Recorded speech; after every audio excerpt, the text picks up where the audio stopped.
وقال ما نهاكما ربكما عن هذه الشجرة ইবলিস শয়তান বাবা আদমকে গিয়ে বলতেছে, আদম তুমি এই ফল কেন খাও না? ইবলিস শয়তানকে কখনো চিনতে পারে না, বলতেছে আল্লাহ রাব্বুল আলামিন এই গাছের ফল খাইতে না করছে। ইবলিস শয়তান বলতেছে তোমাকে তো নির্দিষ্ট একটা গাছ দেখাইছে, এই গাছের ফল খাইতে না করছে, কিন্তু অন্য যে গাছগুলো আছে সেগুলো খাওয়ার জন্য নিষেধ করে নাই। প্রথম নাম্বার ষড়যন্ত্রের মধ্যে বাবা আদম আলাইহিস সালাম পা দিয়েছেন, শেষ পর্যন্ত দুনিয়ার মধ্যে আসতে হয়েছে। ইল্লা আন তাকুনা মালাকাইন, আবার বলতেছে কেন তোমাদেরকে ফল খাইতে না করছো জানো নি? যদি এই গাছের ফল খাও তাহলে তোমরা ফেরেশতা হয়ে যাইবা, তোমরা যদি ফেরেশতা হইতে না পারো এই জন্য আল্লাহ তাআলা তোমাদেরকে মান সম্মান নিচু রাখার জন্য এই গাছের ফল খাইতে না করছে। চিন্তা করে দেখেন, আদম আলাইহিস সালামকে বলে যে তোমার মর্যাদা কম, তুমি এই গাছের ফল খাইলে তুমি ফেরেশতা হইতে পারবা। 2 নাম্বার ধোঁকা দিছে। 3 নাম্বার ধোঁকা, আও তাকুনা মিনাল খালিদিন, আদম তুমি তো জানো না আল্লাহ রাব্বুল আলামিন তোমাকে এই গাছের ফল খাইতে না করছে, কিন্তু এই গাছের বিশেষ একটা গুণ আছে, যেই ব্যক্তি গন্ধম গাছের ফল খাইবে সেই ব্যক্তি চিরঞ্জীব হয়ে যাবে, ওই ব্যক্তিকে কোনোদিন দুনিয়াতে মৃত্যুবরণ করবে না, জান্নাত থেকে বের করতে কেউ পারবে না।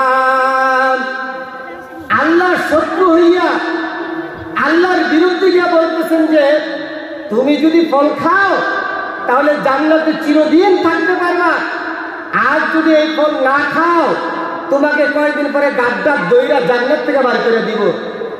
এই ওয়াজ দিয়ে কে করে? ইবলিস শয়তান গিয়ে আদম আলাইহিস সালামের কাছে করছে। এই 3টা যখন ষড়যন্ত্র করছে তখনও ফল খায় নাই, লাস্টে গিয়ে বলতেছেন ওয়াকাসামাহুমা ইন্নী লাকুমা লামিনান নাসিহিন, আদম আমি কসম খাই, তুই কসম খায়া যে আমি তোমার ভালো চাই, তোমার কল্যাণ চাই, তোমার সম্মান আমি বৃদ্ধি করতে চাই, তোমাকে জান্নাতে চিরঞ্জীব করতে চাই, আমি তোমাকে মজাদার খাবার খাওয়াতে চাই, আমি তোমার ভালো কথা কই, খারাপ কিচ্ছু কই না। আল্লাহ রাব্বুল আলামিন বলেন ইবলিস শয়তান বাবা আদমকে 4টা ধোঁকা দিছে। এই 4 ধোঁকার মধ্যে পইরা আদম আলাইহিস সালাম দুনিয়ার মধ্যে আসছে। আল্লাহ তাআলা আমাদেরকে বলে দিয়েছেন আদম আলাইহিস সালামের মতো আমাদেরকে ইবলিস শয়তান ধোঁকা দিবে, আমরা যেন সতর্ক থাকি। ইবলিস শয়তানের ষড়যন্ত্র থেকে আমরা যেন কি থাকি? ষড়যন্ত্র যেন থাকি। আমাদের দেশের মুসলমান মেসি কাটিং মারে, রোনালদোর গেঞ্জি পরে, মেসির গেঞ্জি পরে, ইহুদি খ্রিস্টানদের সাথে সাদৃশ্য। নবী বলেন মান তাসাব্বাহা বিকওমিন ফাহুয়া মিনহুম, দুনিয়ার মধ্যে কোনো ব্যক্তি যদি কোনো ব্যক্তির অনুকরণ করে আল্লাহ মাফ করুক, এমনও হতে পারে ওই ব্যক্তির অনুসারী হইয়া ওই লোক জাহান্নামে যেতে হবে। এই জন্য ইবলিসের অনুসরণ করা যাবে না, ইহুদি খ্রিস্টানদের অনুসরণ করা যাবে না, আল্লাহর রাসূলের অনুসরণ করা লাগবে, উলামায়ে কেরামদের অনুসরণ করা লাগবে, কোরআন ও হাদিসের অনুসরণ করা লাগবে।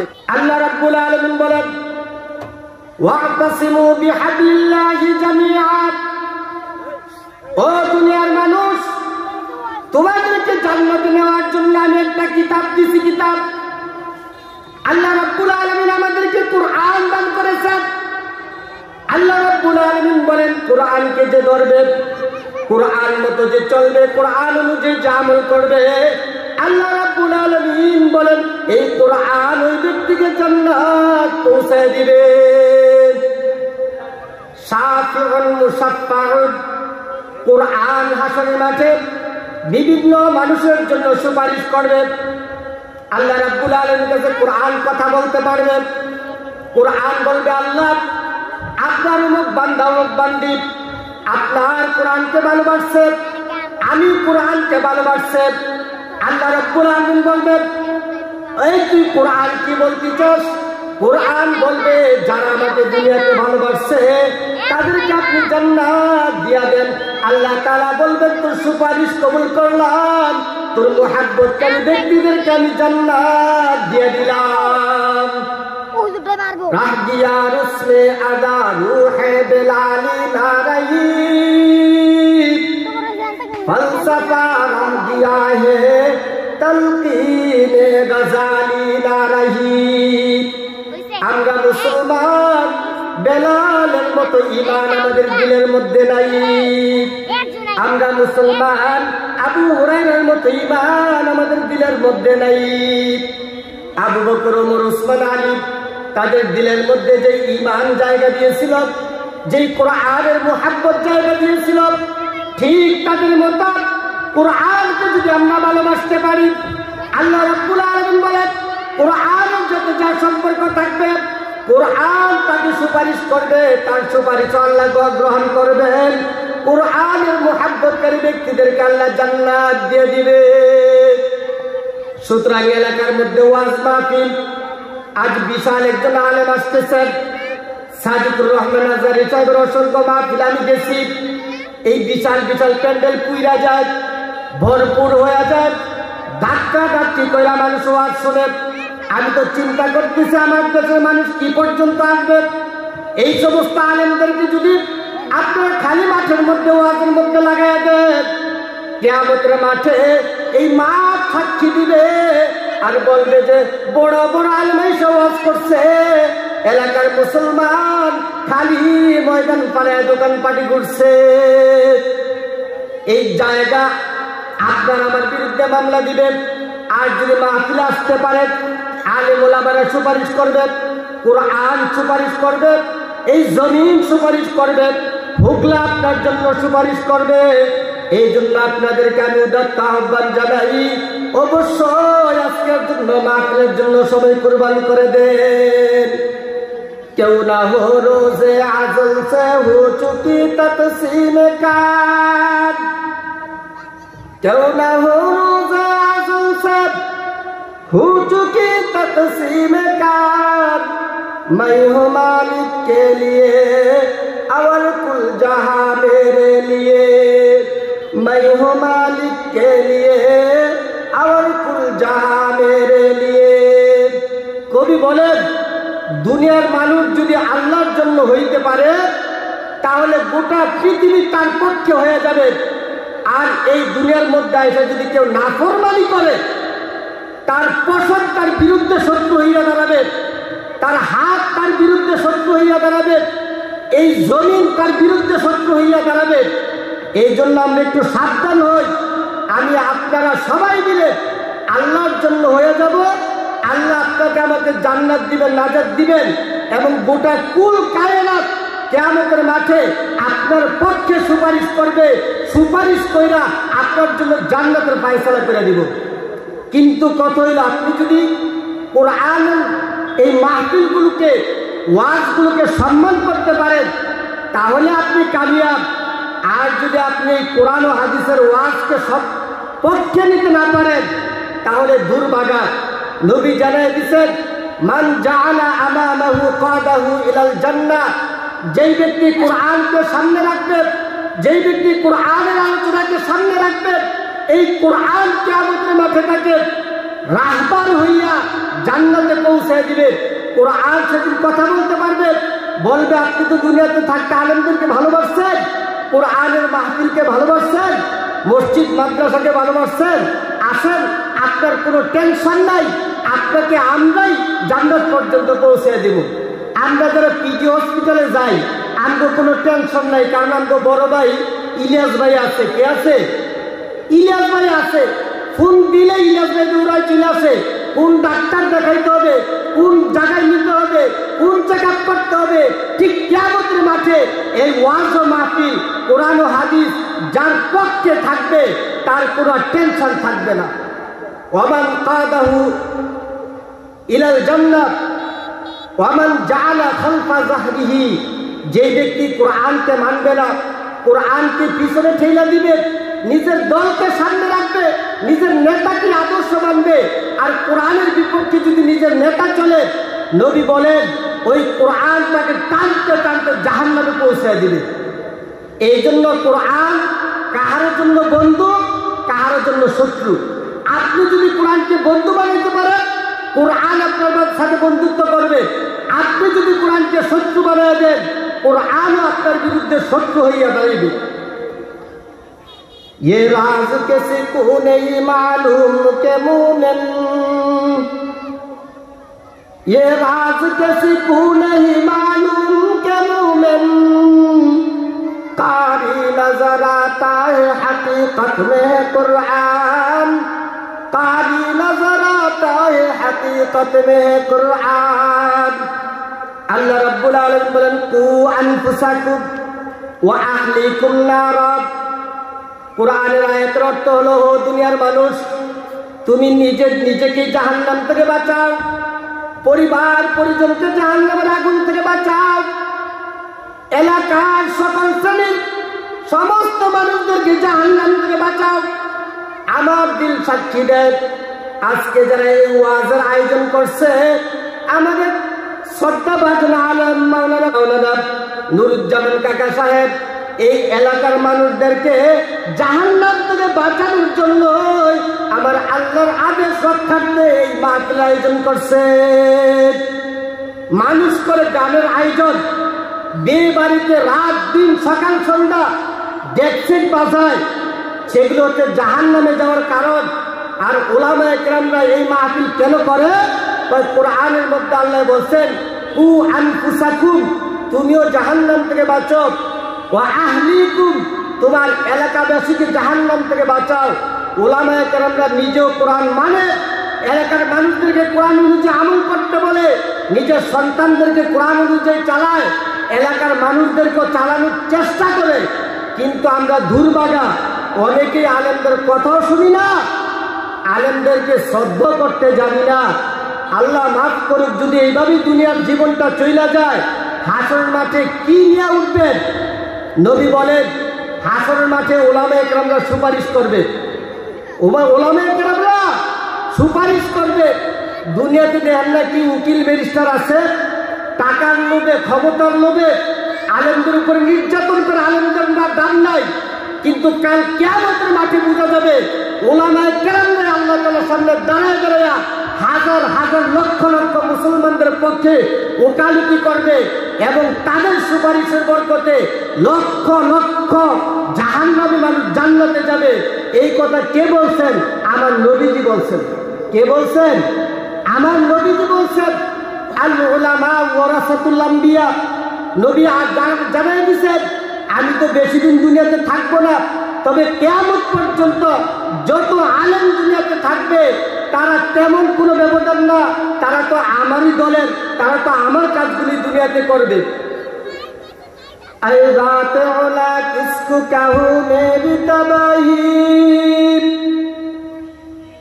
আয় রাত ওলা কিসকু কাহু মেরি তবাহি, दिल में मेरी सियास नमाया सियासी, दिल में मेरी सियास नमाया सियासी, सत्तार हो गफ्फार हो तो मैं हूँ खताकार, सत्तार हो गफ्फार हो तो मैं हूँ खताकार, बेड़ा मुड़ा हो जाए इनायत से तेरी बात, बेड़ा मुड़ा हो जाए इनायत से तेरी पार, सब तेरी मुख्ताज तू वहाब बनी है,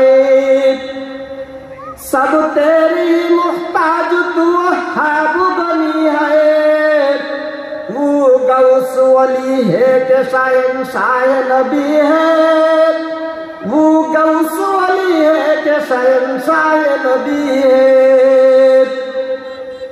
আল্লাহু আকবার। দুনিয়াতে কোরআনের আলোচনার দাম নাই, কিন্তু দাম তখন বোঝা যাবে যখন মানুষ কবরে যাওয়ার পরে মুনকার নাকিরের সহজ 3টা প্রশ্নের জবাব দিতে পারবে না। মানুষ বলে কি, যে আমরা নিরপেক্ষ, আমরা কোনো দলের না। কিন্তু ভাই, আমাদেরকে আল্লাহর দলের হইতে হইব কিনা? আল্লাহর দলের হওয়া লাগবে না? আর আপনি যদি আল্লাহর দলের হন, ইহুদি খ্রিস্ট আপনার বিপক্ষে চলে যাব। কোনো মানুষ পৃথিবীতে নিরপেক্ষ থাকা সম্ভব না। পক্ষপাতিত্ব কইরে বেঁচে থাকতে হবে। যে জুলুমকে সাগরে গ্রহণ করে আল্লাহর পথে থাকতে হবে। নিরপেক্ষ থাকার কোনো সুযোগ নাই। যেমন কবরে যাওয়ার পরে জিজ্ঞেস করবে মান রব্বুকা। কোনো ব্যক্তি যদি বলেন আমি রব তো মানি না, আমি যদি রবের পক্ষে যাই, মুসলমানদের পক্ষে যদি যাই, তাহলে ইহুদি খ্রিস্টানরা দুঃখ পাইব আমি রব তো মানি না। তাহলে ফেরেশতারা কি হারে পরীক্ষা পাস করাইব? জিগাইব অমান দিনুকা, তোমার ধর্ম কি? বা আমি কোনো ধর্ম মানি না, আমি ব্যক্তির দল আছি। আমি মুসলমানও মানি, ইহুদি ধর্ম মানি, খ্রিস্টান ধর্ম মানি, আমি হুদা ইসলাম ধর্মকে ধর্ম মানি না। এই 2 নম্বর প্রশ্ন যদি এতে নিরপেক্ষভাবে দেয়, 3 নম্বর জবাব কি? অমান নাবিয়ুকা, তোমার নবীকে যদি কয় যে আমরা মুহাম্মদ সাল্লাল্লাহু আলাইহি ওয়াসাল্লাম নবী আসছিল, কাদিয়ানিও আমরা নবী আসছিল, আমি এককভাবে কাউকে নবী স্বীকার করি না। বলেন এই 3 প্রশ্ন যদি কবরের মধ্যে নিরপেক্ষভাবে দেয়, কবরের আযাব বাড়বো না কমবো? বাড়বো। দুনিয়াতে থাকতে ফাঁসির কাছে থাকা আমি বলবো আমি রবের পক্ষে, আমি ধর্ম নিরপেক্ষ নয়, আমি ধর্মের পক্ষে, আমি ইসলামের পক্ষে। আগে আমার ধর্ম, আগে আমার ঈমান, তারপরে সে দল। আমাদের উলামা ইকরামরা আগে থেকে আপনাদেরকে সাধারণ মুসলমানদের ঈমান হেফাজতের জন্য বলছে নৌকায় আর দানের শীষ, নৌকায় আর দানের শীষ 2 সাপের একই বিষ, নৌকায় আর দানের শীষ 2 সাপের একই বিষ। কি বিষ?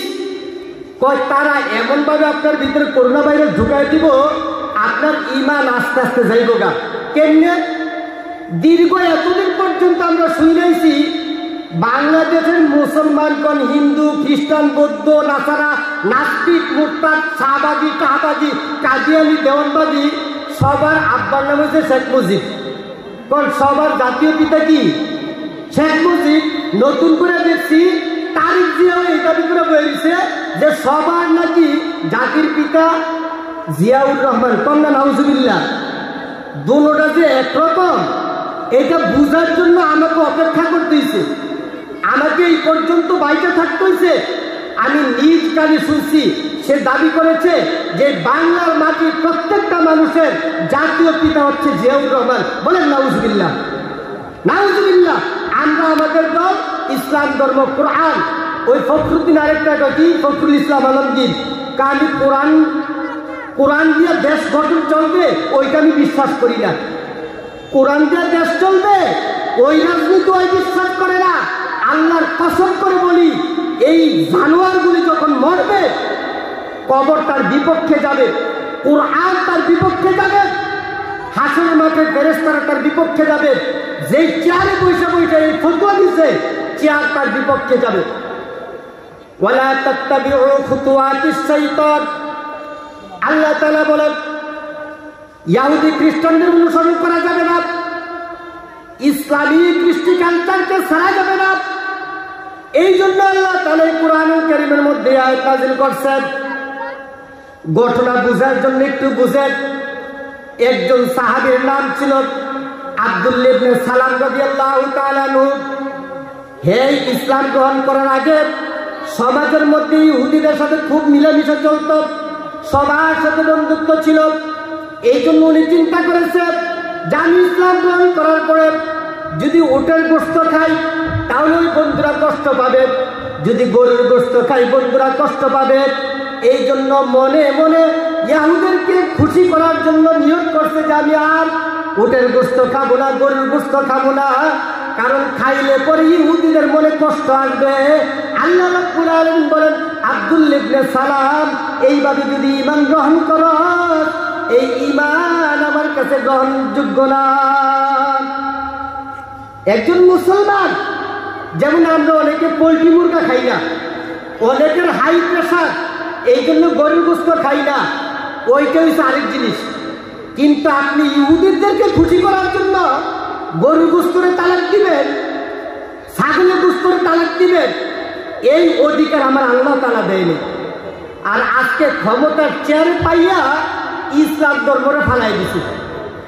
কু আনফুসাকুম ওয়া আহলিকুম নার, সব দলের লোকদেরকে উলামায়ে কেরামরা বলতে চায় তোমরা কোরআনকে ধরো, কোরআনকে মানো, তাহলে তোমরা যাইতে পারবা কই? জান্নাতে। কই যাইতে পারবা? রাহ গিয়া রুসমে আযাব রূহে বেলালি না রহি, ফলসফা রাহ গিয়া হে তলকিন গজালি না রহি, ইয়া বাতি ফাল মা তুমাদ সাতাজিদুনি ইনশাআল্লাহু মিনাস সাবিরিন। ইব্রাহিম নবী যখন তার সন্তান ইসমাইলকে জবাই করার জন্য নিলেন, সন্তানের ভিতরে ঈমান একটু টেস্ট করছেন, দেখি তার ঈমানটা কত শক্ত হয়েছে, টেস্ট কইরা দেখি। সন্তানকে গিয়া বলতেছেন, বাবা আমি রাত্রে স্বপ্নে দেখছি আমার আল্লাহ তাআলা বলছেন তোমাকে জবাই করা লাগবে। এই ইসমাইলের ঈমান এতটা মজবুত ছিল, ইসমাইল বলতেছেন, আব্বা জান আপনার আল্লাহ আমার আল্লাহ যা অর্ডার করছেন আপনি বাস্তবায়ন করেন, আমি ভয় পাই না, আমি আফসোস করি না, আমি ধৈর্য ধারণ করব, আমার আল্লাহকে খুশি করার জন্য গলা জবাই কইরা দিব। সন্তান এই কথা কয় না, আব্বা আপনি মনে বুঝ দেখছেন। কি দেখছেন? আব্বা আপনি ঘুমের মধ্যে দেখছেন, আপনার এটা আল্লাহ দেখায় নাই, শয়তানে দেখাইছে। সন্তান এই কথা কয় নাই, কারণ সন্তানের ভিতরে বাবার ঈমান আল্লাহর ঈমান দুইটা রয়েছে, সাথে সাথে বলে দিচ্ছেন। আপনি মনে ভয় পাইতেছেন যে আমি কমু কি, যে না না আমরা জবাই করেন না। ইসলামের জন্য জীবন দেওয়া এটা ইসমাইল আলাইহিস সালাম আমাদেরকে শিখাইছে। কি কোন ঠিক না বেঠি? ইসমাইল আলাইহিস সালামের এই ঘটনা আল্লাহ কেন ঘটাইলেন, আবার এই ঘটনা আমাদেরকে কেন জানাইলেন? পৃথিবীতে কোটি কোটি ঘটনা ঘটছে, আমাদেরকে আল্লাহ জানাই নাই। এই ঘটনা কেন জানাইছে? আমাদেরকে বইলা দিচ্ছেন যে ঈমানের কারণে কখনো যদি তোমাকে রিমান্ড দেনে, কখনো যদি তোমার চাকরি চলে যায়, কখনো যদি তোমার সন্তানকে অ্যারেস্ট করে করুক, কিন্তু তুমি থাকবা কার পক্ষে? আল্লাহর পক্ষে। আমার আল্লাহ কি কইছে ওইটা চিন্তা করবা। ইব্রাহিম আলাইহিস সালামকে যখন পৃথিবীর পরাক্রমশালী বাদশাহ নমরুদ যখন আগুনের মধ্যে ফেলাইছে, ইব্রাহিম আলাইহিস সালাম একটা সেকেন্ডের জন্য আল্লাহকে বলেন, আল্লাহ আমাকে তো আগুনের মধ্যে ফেলাইতেছে, আমাকে আগুন থেকে বাঁচাও।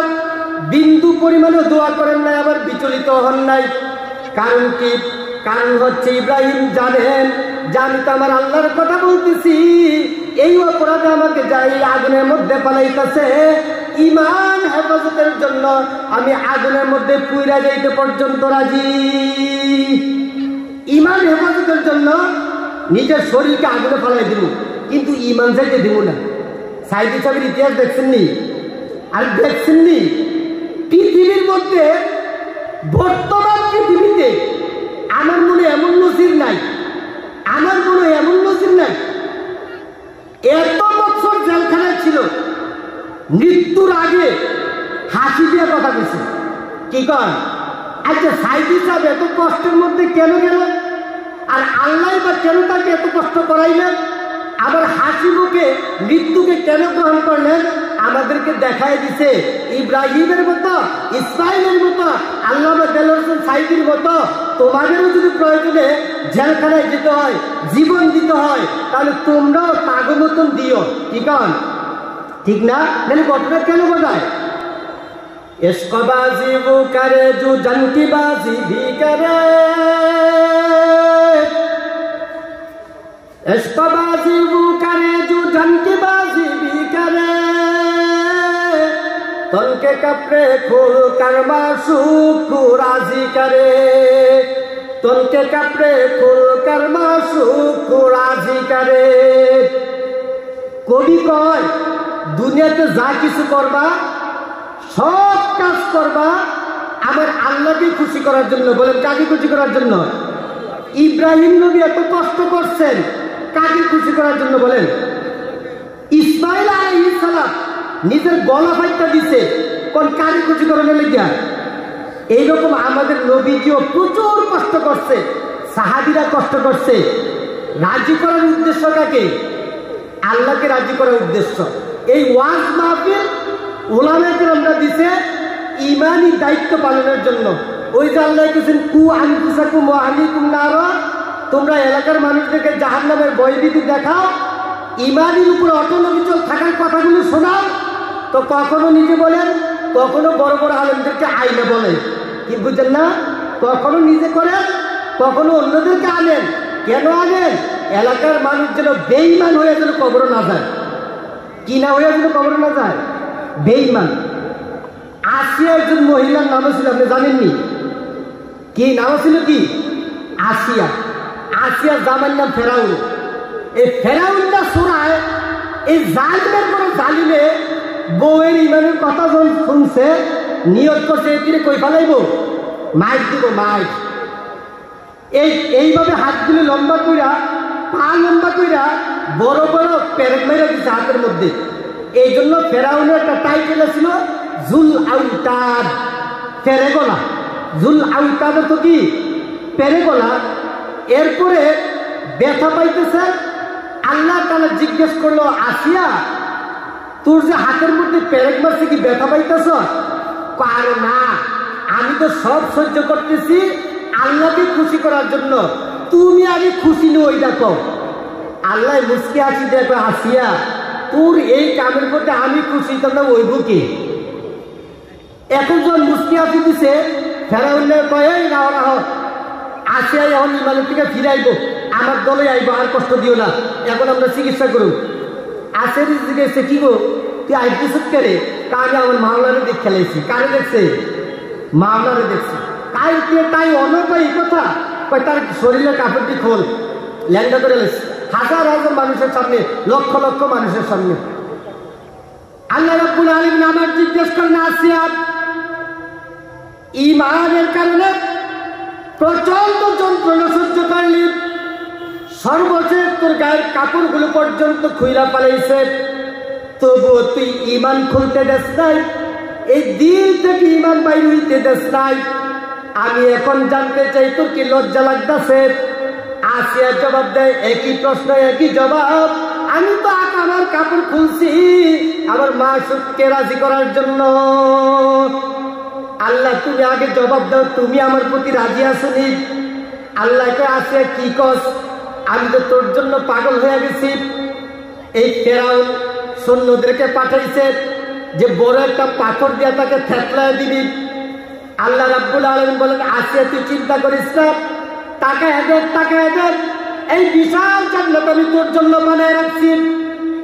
আসিয়া দেখার পরে আবার মুস্কি আসতেছে। ফেরাউন একটা সৈন্য সামন্ত্রণ মনে করছে আসিয়া এবার মনে ফিরে আসবে। আসিয়া বলতেছে আমি মরণ হইব, জীবন দিব, কিন্তু আমি ঈমান ছাড়ব না। তাফসীরের মধ্যে উলামায়ে কেরামরা লেখছে ওই কুখ্যাত সন্ত্রাসরা আসিয়ার দিকে যখন এইভাবে পাথর মারছে, আমার আল্লাহ রাব্বুল আলামিন সেকেন্ডের মধ্যে ঈমানটা হাতে নিয়ে নিছে। আল্লাহ তাআলা বুঝিয়ে দিছে আমার প্রতি যারা ইশক দেখাবি, মুহাব্বত দেখাবি, তোদেরকে হেফাজত করার জান্নাতে পাঠিয়ে দেওয়ার দায়িত্ব আমার, ঠিক না বেঠিক? ওই যে ফেরাউন যে পাথর মারছে জীবিত আসিয়ার উপরে মারতে পারে নাই, পাথরটা যে পড়ছে এর আগের আসিয়ার রূপ আমার আল্লাহ তাআলা কুদরত গুলো লিয়ে গেছে। ইশকবাজি वो करे जो जान की बाजी भी करे, तन के कपड़े खोल कर माशूक को राजी करे। আপনার সন্তান আলেম না, এই জন্য মাঘ মাসের মধ্যে ফজর নামাজ পড়তে পারে না। আবার আমাদেরকে আমাদের বাবা মা যারা আলেম বানাইছে প্রচন্ড শীতের মধ্যে ওযু কইরা মসজিদের মধ্যে যায় আমার আল্লাহকে রাজি করার জন্য, ঠিক না বেঠিক? এই কাজ কখন করা যায়? ওই দিলের মধ্যে যদি ইশক থাকে, ঈমানি শক্তি যদি থাকে, তখন এই কাজগুলো করা যায়। ঠিক না বেঠিক? এই যুগের মানুষ শীতের মধ্যে নামাজ পড়ে না, কয় এত ঠান্ডা পানিতে উজু করবে কেমনি, গোসল করবে কেমনি।